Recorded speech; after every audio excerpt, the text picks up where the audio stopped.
एक गांव में एक किसान उनके परिवार के साथ रहा करता था। किसान और उनका परिवार एक संत महात्मा की सेवा किया करता था और संत महात्मा के उपदेश पर उनका परिवार जरूरतमंद लोगों की सेवा भी किया करता था।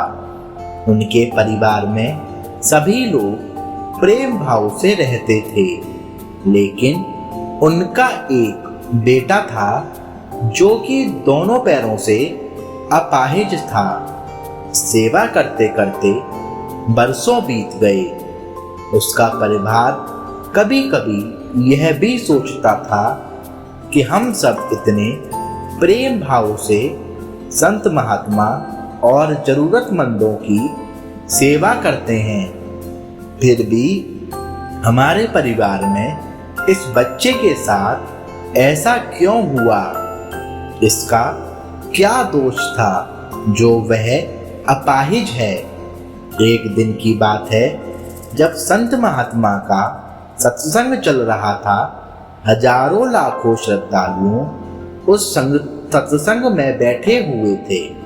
संत महात्मा ने अपने प्रवचन पूरा करने के बाद कहा कि इस पूरे प्रवचन के विषय में अभी भी किसी के मन में कोई शंका हो तो वे बताएं।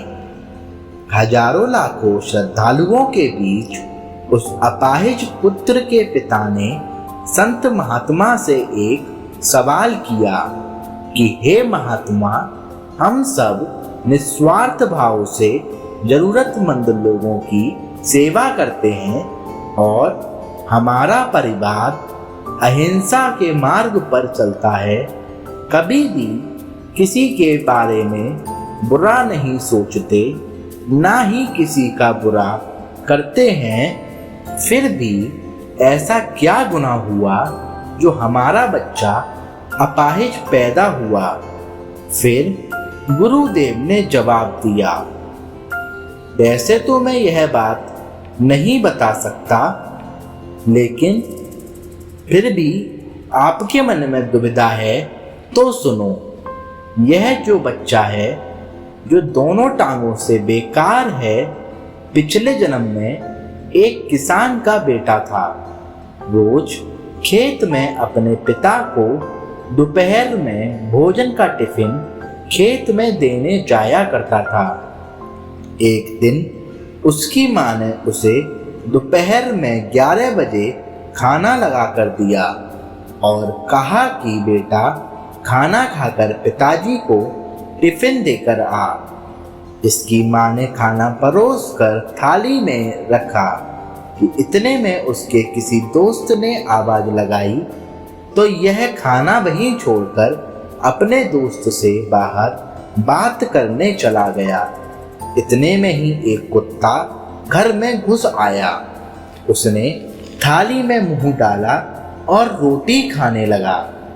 लड़का जैसे ही घर में वापस आया और कुत्ते को थाली में मुंह डालता हुआ देखकर पास ही में एक लोहे का बड़ा सा डंडा पड़ा हुआ था, उसने यह भी नहीं सोचा कि खाना तो झूठा हो चुका है।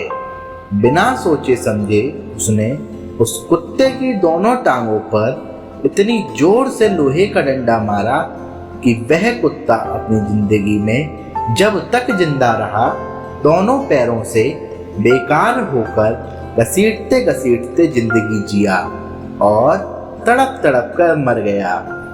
यह उसी कुत्ते की बद्दुआ का फल है जो इस जन्म में यह दोनों टांगों से अपाहिज पैदा हुआ है।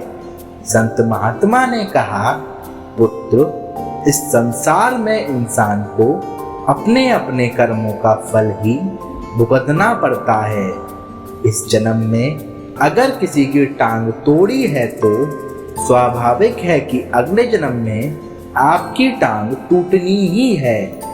अगर आप किसी को नुकसान पहुंचाओगे तो आपका भी नुकसान होना ही है, इस जन्म में नहीं तो अगले जन्म में। इसीलिए जो भी कर्म करो सोच समझ कर करो कुछ भी करते हैं, आपके कर्म ही आपको शांति पूर्वक देख रहे होते हैं। किसी भी दिन आपको आपके कर्म का फल पृथ्वी पर बहन करना ही होता है। इसीलिए हर उचित कर्म करना अनिवार्य है। भगवान श्री कृष्ण ने गीता में कर्म को प्रधानता देते हुए यहाँ तक स्पष्ट किया है कि व्यक्ति की यात्रा जहाँ से छूटती है, अगले जन्म में वह वहीं से प्रारंभ होती है। जो प्रकृति के नियमों का पालन करता है वह परमात्मा के करीब है। लेकिन ध्यान रहे, यदि परमात्मा भी मनुष्य के रूप में अवतरित होता है तो वह उन सारे नियमों का पालन करता है जो सामान्य मनुष्यों के लिए ही है।